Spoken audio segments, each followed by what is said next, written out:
esses últimos dias do dólar aí demonstram, e é sempre uma coisa que eu tento forçar sempre aqui que eu participo do Giro de Mercado, qualquer outro programa aqui dos portais, é a necessidade de você sempre ter uma parcela em dólar do seu portfólio, né? Uhum.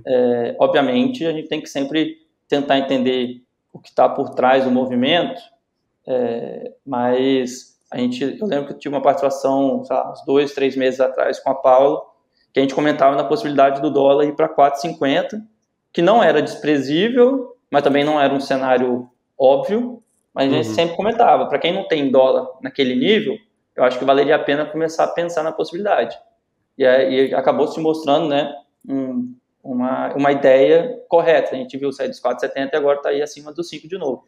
É muito difícil a gente determinar o movimento de curto prazo do dólar, mas eu acho que é sempre importante você ter uma parcelinha para você se precaver desses movimentos negativos, por assim dizer. Inclusive agora, mesmo aí com o dólar a 5,4, dá para comprar? Olha, eu acho que sim, né? Se você for ver no começo do ano, o dólar estava ali na casa dos 5,30. Obviamente, né, a gente tinha uma perspectiva diferente lá atrás. Então, no começo do ano, você tinha a Selic. Você não tinha ainda a perspectiva de queda da Selic, então você tinha um juro muito alto. A inflação já estava caindo aqui no Brasil, né? A inflação, diferentemente dos outros países do mundo, caiu antes, até porque o Banco Central aqui ele atuou primeiro nos juros. Então, ele fez com que o juro subisse muito, aqueceu a atividade, essa inflação caiu. Você tinha um juro real muito grande, enquanto nos Estados Unidos você tinha um juros na casa dos 4%, mas a inflação ainda estava acima do nível do juro. Então, você tinha um juro real negativo. Então, você tinha essa valorização do real porque ainda valia a pena você fazer esse carry trade, né? Você pegar recursos em moedas desenvolvidas e apostar em moedas emergentes, obviamente se travando ali a variação do câmbio, você já tinha uma rentabilidade boa, né? Os grandes fundos, eles normalmente fazem esse tipo de operação. Passamos agora para o final do ano, o cenário é outro. Então, a gente já teve o início de corte da Selic, a inflação aqui realmente já deu uma arrefecida, mas também a inflação dos Estados Unidos já caiu bem em relação às máximas. Se a gente for pensar um ano atrás, o CPI, né, que é o IPCA deles, estava rodando ali a 9%, e hoje já está perto dos 3,5%, 4%. Então, você teve uma desinflação importante. Obviamente, o Fed quer que essa inflação caia ainda mais para chegar perto da meta de 2%, mas agora o juro também está acima dos 5%. Então, você já tem um juro real na moeda americana. Então, muitas vezes o investidor ele prefere ganhar um pouco menos, mas com a segurança da moeda americana, do que correr o risco de moeda emergente, que é o caso do Brasil. Então, você viu o dólar se valorizar recentemente, e deixar claro, né, Caio, esse movimento não foi exclusividade do Brasil. Esse movimento é um movimento global. Então, se você for pegar lá o dólar index, né, ele saiu dos 100 pontos para 105, 106 em uma questão de 2 meses. Porque a gente viu, né, essa atitude do Fed em manter as taxas de juros mais altas por mais tempo, que foi inclusive o que o Jerome Powell falou na última reunião, na semana passada, nem lembro agora, semana passada, retrasada, enfim. Que os juros vão ter que ser mantidos em patamares maiores por mais tempo. Você teve a revisão lá das projeções, então, por isso que você viu essa retomada dos títulos de 10 anos.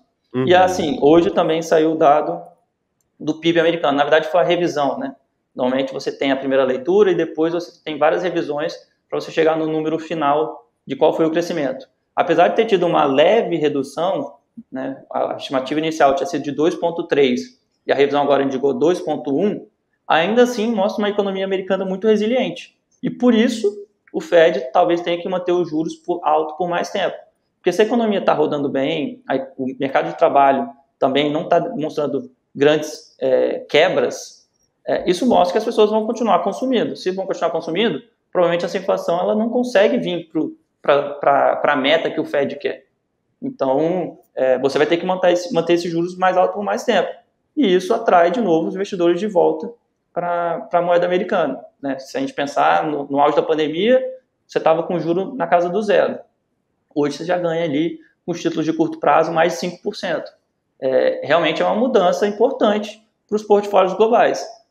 Se a gente for pegar, por exemplo, os grandes fundos de pensão ao redor do mundo, normalmente eles têm uma meta de retorno que roda ali a casa dos 6, 7% ao ano. Com juros baixos, eles tinham que assumir muito risco. E esses fundos, eles administram grande monte de dinheiro, né? Tipo, casa de bilhões de dólares. E agora, com o juro nesse nível, você não precisa correr tanto mais risco. Você pode apostar agora em renda fixa. Né? A renda fixa agora ficou atrativa no mercado americano. Então, por isso que a gente vê esse fortalecimento do dólar frente a essas moedas globais. Perfeito. Bem, você respondeu todas as minhas dúvidas. Você deve. Acho que a gente deixou o César também meio maluco ali com o GC, mas eu acho que é isso. Tem mais alguma coisa que você queira comentar, Enzo, ainda sobre expectativa, acho, né, pro dólar aí? Sim, acho que um ponto que a gente tem que ficar, né, com uma ideia boa na cabeça, de fato, é essa valorização recente do petróleo, né? Apesar do Fed ele reforçar que ele está analisando o núcleo da inflação, que ele tira esses itens mais voláteis, né, o alimentos, o preço de energia, querendo ou não, pro cidadão americano, né, pro cidadão do mundo inteiro, eu acho, né, é muito, assim, você não consegue tirar esses itens da sua conta, né, da sua cesta de consumo. Então isso fica muito claro para o cidadão americano quando você vê o preço da gasolina, o preço do combustível aumentar na bomba, né? E isso pode gerar, de novo, uma reaceleração da inflação, porque as perspectivas dos consumidores acabam piorando, né? Então, quando a gente olha, as expectativas ainda estão ali, de certa forma, comportadas, mas se a gente ainda mantiver o petróleo nesses patamares atuais, se você for pegar na comparação anual, você não tem uma inflação tão alta em relação ao mesmo período do ano passado. Mas se esse petróleo continuar nesse nível por mais tempo, aí você consegue ver também a variação anual reacelerando. Na variação mês a mês a gente já está vendo essa reaceleração, né? No mês passado, a inflação cheia, se não me engano, veio na casa dos 0,6%. No mês anterior tinha havido 0,2%, 0,3%. Sendo que a maior parte desse aumento foi por causa dos preços de energia.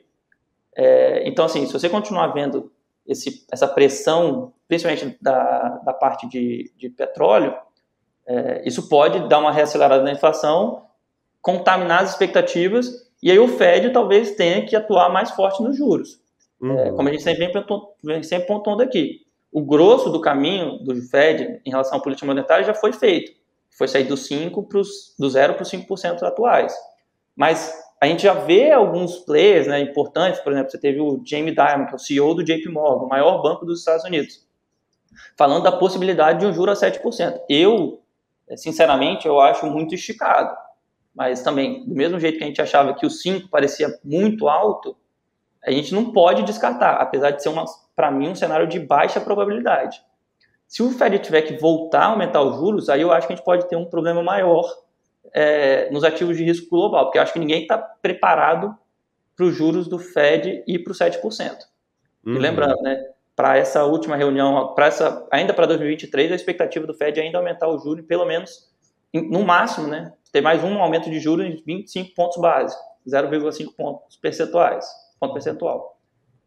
Então, você ainda tem uma chance de novo aumento, e a gente tem que ver como é que vai ser essa dinâmica inflacionária nos próximos meses, porque isso, de fato, pode complicar, e aí pode ter uma nova valorização do dólar, né? Porque aí o juro está valendo, o juro maior fica ainda mais atrativo para o investidor internacional apostar nos títulos lá de renda fixa, e aqui provavelmente o real ele vai ter uma certa desvalorização nesse cenário. Mas eu acho que, no geral, a gente tem que ficar olhando nessa parte de petróleo, que é muito importante para os próximos meses. O que só reforça, né, que toda hora é a hora de ter exposição ao dólar, né? Exato, assim, a gente sempre pontua que se você não tiver nada, tá 5, mas estava 4,70 recentemente. Sim, mas nada impede desse 5 ser 5,50. Do mesmo jeito que a gente falava lá atrás. Mas será que vai vir para os 4,50? Pode ser para os 4,50, mas você tem que ter uma posição estrutural. Se você vai ter um pouco ou menos dólar, vai depender muito do momento da economia. E eu ainda acho que é um momento assim, meio confuso. Você tem dados indicando uma economia robusta e você tem outros dados que estão indicando que a economia não está tão boa assim. Então, isso ainda está gerando muita confusão para os formuladores de política monetária de como proceder com os juros ao redor do mundo, não só nos Estados Unidos, na Europa, no próprio Japão, todo mundo ainda não está com um cenário tão claro daqui para frente.